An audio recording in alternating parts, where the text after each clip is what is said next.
Hi friends, welcome to my YouTube channel. අද මේ video එකෙන් තවත් ඖෂධීය සාකයක් ගැන කතා කරන්න හිතුවා.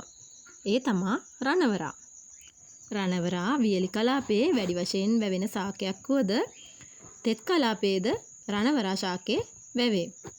ඊටමත් අලංකාර මල් පිපෙන මෙම ශාකය කැෂියා ඔරිකියුලාටා යන උද්භිද විද්‍යාත්මක නාමයෙන් හැඳින්වේ. අතීතයේ පැරැන්නන් තේ කෝපි වෙනුවට ඉතාමත් ගුණදායක පානයක් ලෙස මේ රණවරා මල් තම්බා පානය කර ඇත. වසර 3ක් පමණ රණවරා මල් පානය එක දිගට පානය කිරීමෙන් සමේ පාටද රණවරා මලේ පාටට හැරෙන බව අතීතයේ ගැමි විශ්වාසයයි. රණවරා කොළ සලාදයක් මෙන්ම මැල්ලුමක් ලෙසද යොදා ගන්නවා. රණවරා කොළ යොදා සාදන කොළ කැඳ හරිම ගුණයි වගේම හරිම රසවත්.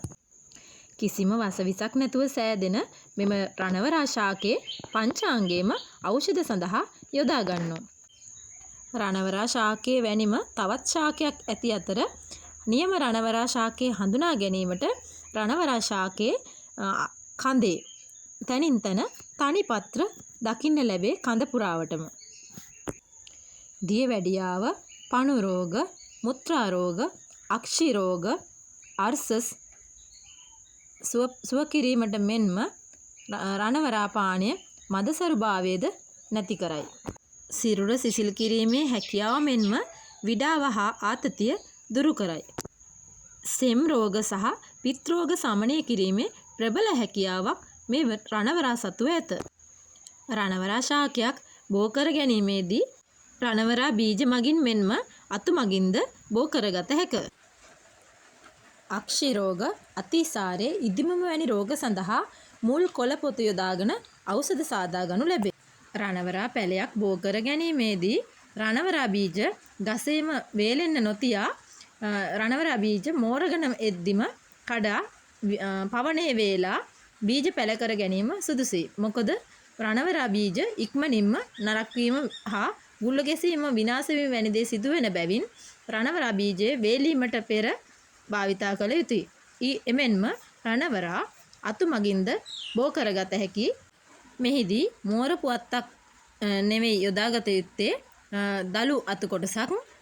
මේ දලු අතු කොටසගෙන පහළ තියෙන කොළ ටික කඩලා ඉවත් කරලා මේ අපි ස්වභාවික හෝමෝනයක් ලෙස යොදා ගන්නා කෝමාරිකා හෝමෝනය තවරලා වැලි සහ මතු පිට පස් සමාන කොටස් ගෙන හොඳින් මිශ්‍ර කර බඳුනකට දමා එම බඳුනේ මෙම කෝමාරිකා අතු කැබැල්ල රෝපණය කර ප්‍රොපගේටර් ක්‍රමයට අපි හිරු එළිය වදින විදිය පොලිතීන් කවරයකින් ආවරණය කර සති කිහිපයක් තැබීමෙන් මෙම පැලය බෝ කරගත හැකියි. මේ වීඩියෝ එකෙන් මම හිතනවා රණවරා ශාකය පිළිබඳව බොහෝ කරුණු ඔබ දැනගන්නට ඇති කියලා. ඔබට යම් දැනුමක් ප්‍රයෝජනයක් මේ වීඩියෝ එකෙන් ලැබෙන්නේ නැති කියලා. ඔබේ නිවෙසෙත් රණවරා ශාකයක් තිබේ නම් මේ රණවරා මල් අපත යවන්න එපා.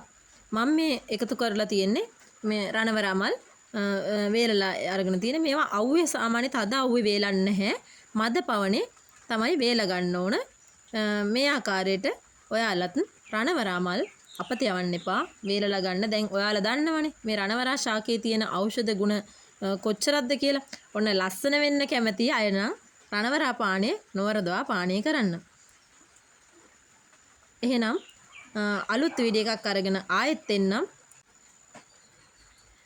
ඔයාලා තවමත් මගේ channel එක subscribe කරලා නැත්නම් දැන්ම subscribe කරන්න. ඔයාලගේ යාළුවන්ටත් share කරන්න. ඔයාගේ වටිනා අදහස් කමෙන්ට් කරන්න. ඔයාලට සුබ දවසක්. මම චමිලා.